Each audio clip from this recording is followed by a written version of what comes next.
governs it anymore. I think it might just be one or two, I don't even know. It really, the convention has become like a pep rally.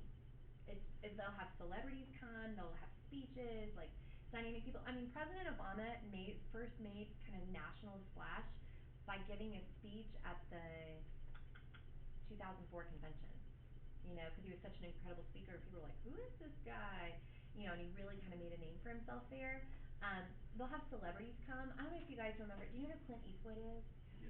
He spoke at the 2012 convention. He spoke to the blank chair. Yeah, he gave this really weird speech about like he was talking to President Obama sitting in a chair. It was very bizarre.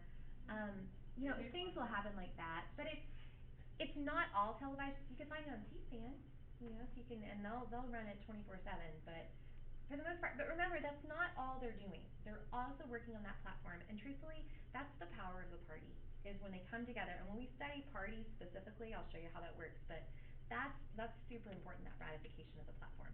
Mike? It's like a game though, because they call out, we'll start with Alabama.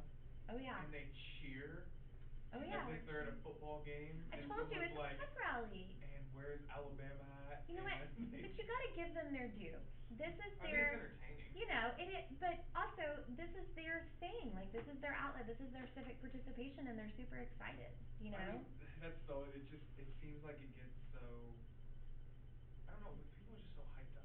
It's ceremony. You know, it's fun. It's ceremony. So, okay. So if we get to a brokered convention, then what would we do? Well, there are some elements of elitism that still exist. Who can tell me there was a special kind of delegate that you read about in your reading? What was the special kind of delegate that you read? Starts with an S. Superdelegate. Did you encounter superdelegate in your reading? No. Maybe it's tonight. It might be in tonight's reading. Okay. So this is important then. All right. Go back 1972. Who is going to be upset about the way the party system has changed? The people that were powerful to begin with. People who were powerful before. Excuse me, I've given 40 years to this party. I've donated money, I've given my time, I've given my blood, sweat, and tears, and backed all these candidates, and now you're telling me all these uneducated, don't know what they're doing people get to go to the convention. I don't like that. So, the Democratic Party retains something called superdelegates. And a percentage of the people that go to the national convention get to go regardless of who wins in their state, and they can vote however they want. Their vote is not bound to the popular vote. The Republicans have a similar concept. It is called an automatic delegate. And it's the same thing. So who do you think these kind of people are? People that work for corporations and donate a lot of money. I'm going to hope and cross my fingers that they're not big donors. But they are people who've been really loyal to the party. Former chairs of the party, governors, state senators, long-serving people who have committed to the party, and they get a vote at the convention. You're going to read something that says that their votes count more.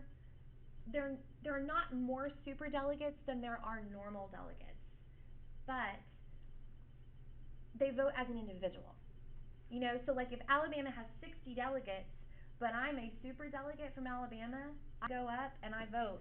My one delegate represents me and my choice, whereas the 60 delegates represented the voters of Alabama. So it's like disproportionate that way. A good way to look at it is its peer review. It's that if the party has screwed up the voters have screwed up astronomically, it's a chance for the party leaders to go, whoa, put the brakes on.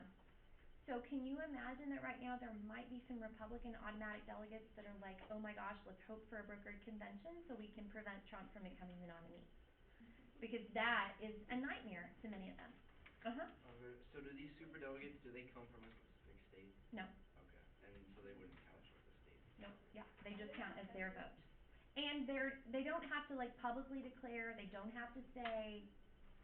And so, could the superdelegates and the automatic delegates decide the convention? They could, if you get in a situation that's really close. Like again, I've never seen it happen, but you need to understand that it could happen because it may very well happen in 2016. And it could also just happen in your lifetime. Plus it's fun. So, I know they don't have to declare like who they're voting for, but is it like kind of common knowledge who the superdelegates are and who the automatic delegates